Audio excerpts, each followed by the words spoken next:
I'm going to show you a system in Unreal called the level sequence. Okay. Formerly known as matinee. More generally known as cinematics. Right? Cinematics.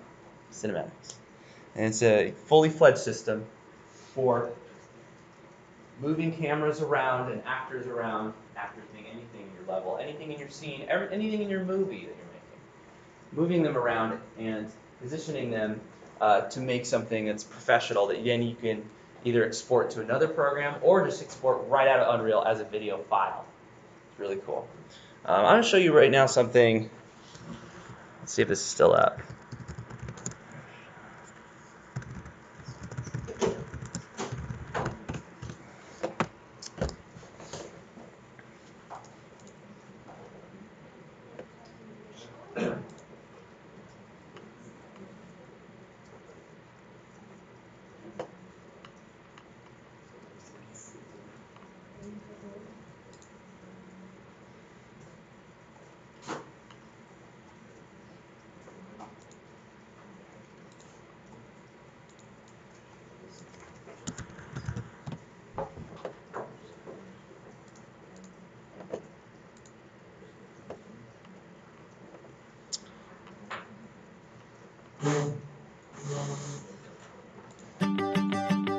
So this is from a convention exhibit I put together for NAB show. The big banner in the back there, first video game exhibit they ever had, and so it was a big responsibility. This is one of the articles that went up with that, and some footage there and everything. That's what it looked like.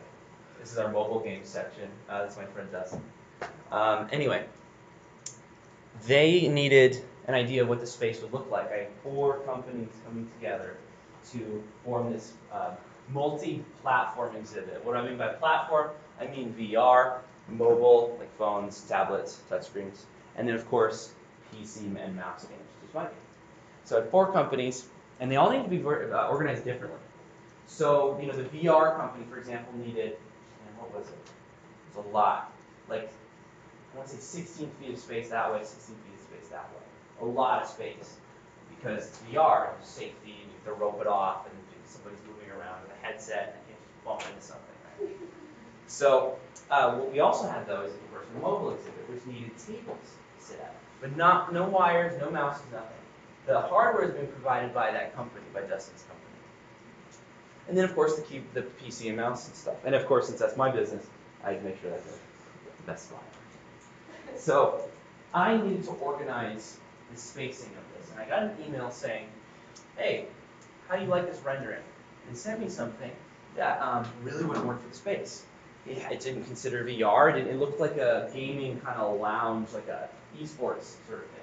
Table and like wired PCs everywhere, taking up this very large area. It would not work. It just wouldn't have worked. So I said, hey, let me get you another rendering because this isn't going to work. And they're like, okay, sure, but we need it by tomorrow morning, New York time, by the way. So it basically means 5 in the morning tonight, because we're ordering all the furniture tomorrow. So I had to race across town and find every company that all 4 that were coming and say, hey, what does your exhibit look like? How many computers? How many this? How many chairs do you need? How many tables? So you don't need chairs? Standing only? Okay, what do you need? And then I had to put all this information, taking notes, and then somehow come up with some sort of draft to send to the people in New York about how to form this exhibit. What ended up happening is I tried sketching on graph paper, I tried going online, something like architectural blueprint something, and trying to do something that was way beyond me.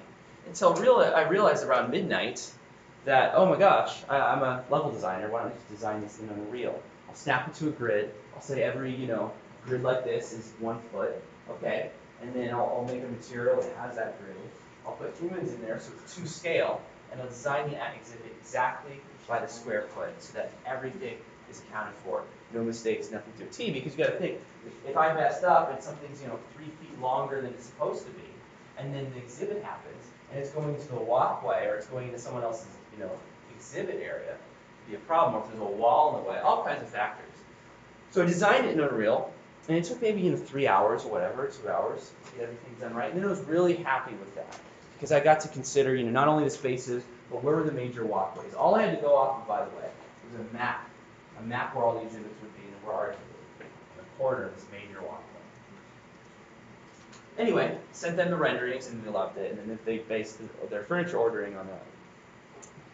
And then, 5 days later, I just sort of clicked in my mind like, I have a virtual model of the entire exhibit.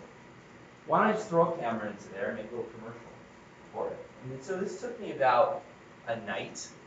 I mean, it's not I'm not Steven Spielberg or something here, but for something that took a night, I did this in Unreal almost exclusively, and then I sent it to them, and then they put it on their website, and they really used it. And I did this all through the sequencer program that I'm going to show you today. Dropped the camera into the exhibit, flew it around, added some music, and you're done. Yeah. By the way, it's not as, I don't know, this article posted a pixely version, but it's, high def, the original.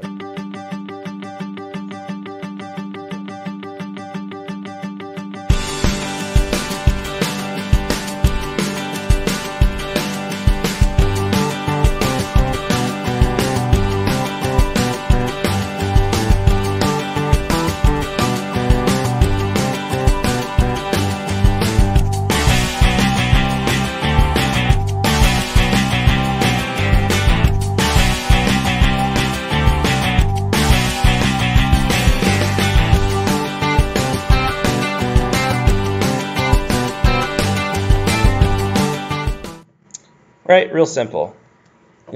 Took me less than a day. So let's show you a sequencer.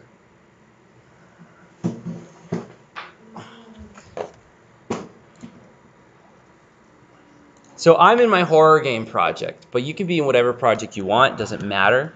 You're going to have a large degree of freedom here with what you want to do, where you want the cameras to go. By the way, how much time do we have? Okay, we're good. We have like 15 minutes. Awesome. All right. So if you look at the top bar of Unreal, there's an area called, you see your play button next to that's build. I want you to click Cinematics. Cinematics. And then you have all these different, you have 3 options. Well, actually, no, you probably don't because you have an older version of Unreal. Tell me what comes up when you click Cinematics, because they changed this recently. Add level sequence, add master sequence, and add legacy? Okay, so you have the same. No, so Legacy is Matinee. That's their old version. It's the same, and they kept it in there in case people are used to using it that way. Level sequence is the new way. We're going to add a level sequence. So click Add Level Sequence.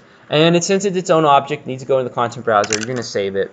And I'm just going to leave this as it is, called New Level Sequence, and hit Save. Okay. And when you do that, you're going to get a new window, the bottom labeled Sequencer. And this is for all the things that are moving around in your camera in your level sequence.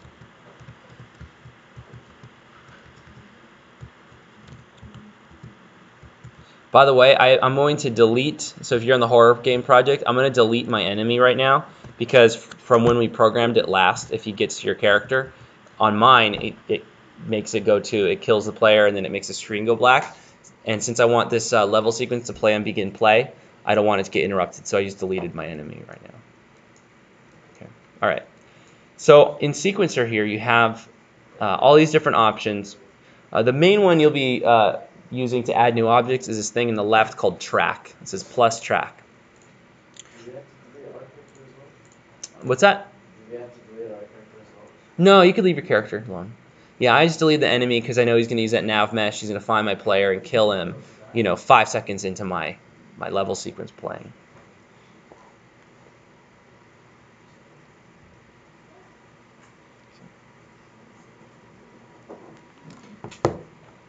All right, so if I hit the plus Track here, you have all these different options. It's amazing. And again, some of these options might be different since I'm using 4.20, and you guys are using like 4.14.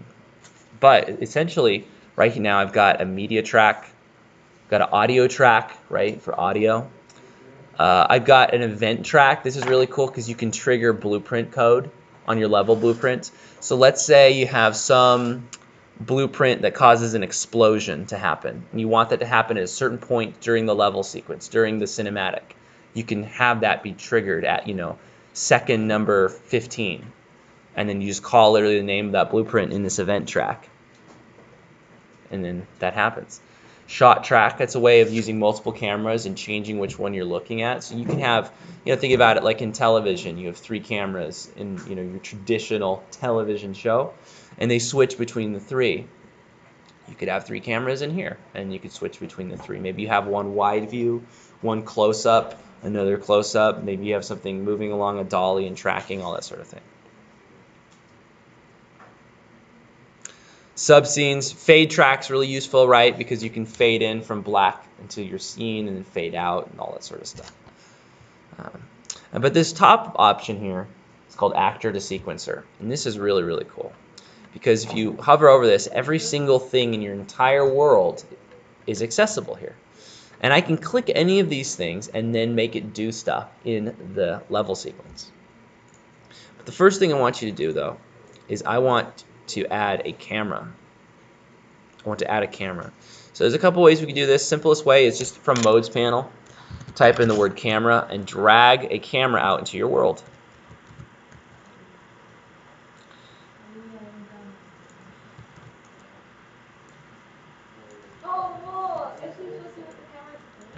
So if you drag a camera into your world, as long as you have that camera selected, in the lower right of your viewport, you'll see what that camera sees. And as you drag it around, you can get a really good preview. So, for example, I have my camera here. If I drag it from left to right, it kind of looks cool. I'm like, surveying the entire start of the level. So maybe I like that. And now I want it to do that in my level sequence. I want to show from that view where the camera is, it slowly go across. Well, it's really easy to do in the sequencer. So, okay, so what's cool is my camera auto-added to sequencer. Did you guys just do that as well? No? Okay. So that might be like a new update kind of thing where it kind of knows what I'm doing. So if it didn't do that, which I want you to do, I'm going to delete mine actually, just so I can do it with you, is click that plus track button and then go to actor to sequencer and find your camera. So I'm just typing in camera and choose that. So it's the plus track, camera to sequencer, actor to sequencer, and then look up camera. Okay. And now your camera's in there. And you can see in your sequencer, it has a little preview track of what the camera is seeing. Now if I go through this track, it doesn't do anything because the camera's set to be perfectly still currently right now. Right? Now if this character was animated and talking and stuff, then that might be all we need to do.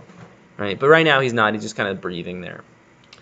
So if I got to scroll a little bit, and by the way, you can move your window up so you can see a little bit more of your sequencer. I think that's good. If it's really tiny like this, it's going to be hard to work with.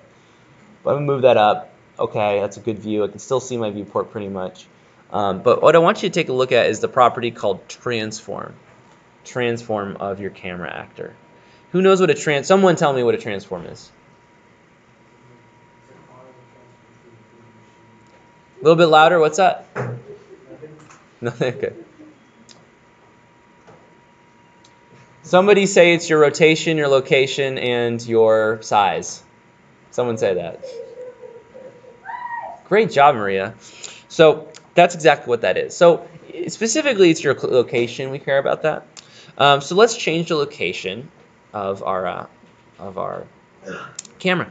It's really easy. So click this little arrow to expand the transform of our camera, and then you'll see it says location, rotation, scale. Okay, scale size. All we care about is location. And next to the word, across from the words, there's these little arrows that go left and right. And then in the middle of those, there's a little plus icon. Okay, that's our keyframe. Okay, and so for those of you who are familiar with animation, you know a little bit about keyframing. Okay, that's what's happening here. So there's a couple ways we could actually keyframe it. One way is to just click this plus icon on location. So we'll do it this way first. So click the plus icon, and you'll see a little dot shows up. Right. And if you actually open up location, don't do this, but I'll just show you. If you open location, you'll see it's actually 3 dots because locations are made of X, Y, and Z. But if you just put the plus icon next to location, it handled it for you. Now, if I go, what I want you to do next is scroll your preview of the, scroll to like, I don't know, a couple seconds forward, let's say. And then in your viewport, once you've scrolled a few seconds forward, let's move your camera to where you want it to eventually end up.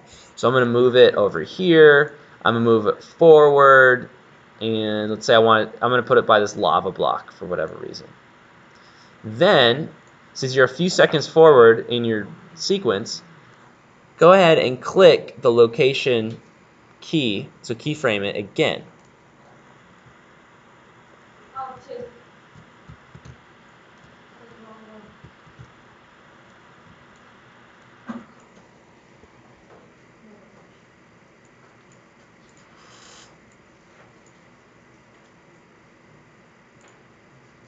Okay.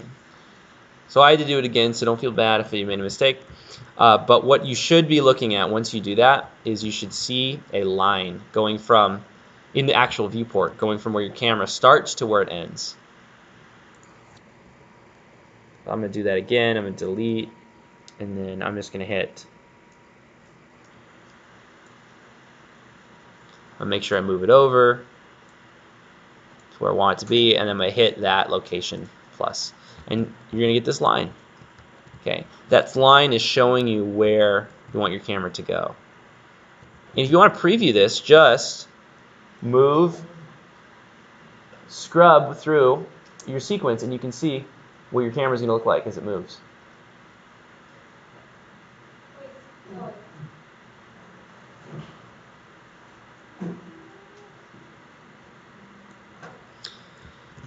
Now that's just a location. Remember, transform is the size, which doesn't really matter for cameras, but rotation, which does, and its location, which we just changed. So what I want to do is, let's say I want to make my camera not only move through space, but turn slowly as it moves. Maybe it turns around and looks at the character. Okay, how would I do that? Real simple. I'll just be keyframing its transform instead of just its location, right? So I'm going to delete what I just did. It's really easy. These dots, you can either click on them individually and hit delete, or you could drag a box over them, just like that, so that they're highlighted, and then delete them. Okay.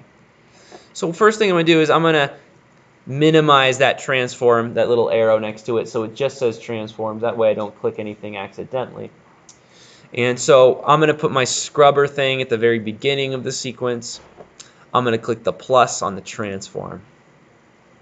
Then I'm going to go a few seconds in, and this time I'm going to move the camera over to the side, a little bit forward, a little bit up, and then I'm going to turn it around. And we'll just see how that looks. And then I'm going to look down. And now I'm going to hit the keyframe for transform again. And if I scrub through that, it goes up to this point and then it turns around.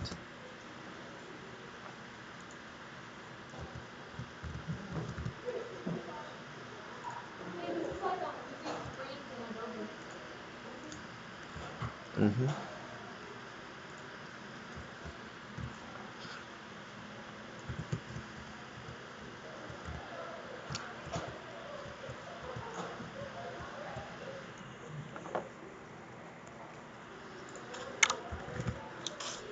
Next thing I want you to do, let's make sure our level sequence is actually in our level, and we'll set it to autoplay. So when we hit the play button, it'll start in the sequence right away. No blueprints, no begin play, nothing like that. It has an autoplay setting. We just need to check it to true. So in your world outliner on the upper right, I just typed in level sequence. Find your level sequence, and in details, look for the setting that says autoplay and check mark it. Really cool too is you have other settings in here you can change, so you can not only just check it to autoplay so it plays right when the game starts, but you can change its play rate, that's its speed. So right now it's at 1.0 by default, but if you change it to 2.0, that'll be twice as fast. 0.5, that'll be half as fast, right? You can check mark this loop so that if it's something you want it to constantly keep going on, right? Some sort of looping animation or looping thing, then you could do it that way. Where might you want to use a looping level sequence? Anybody have any ideas?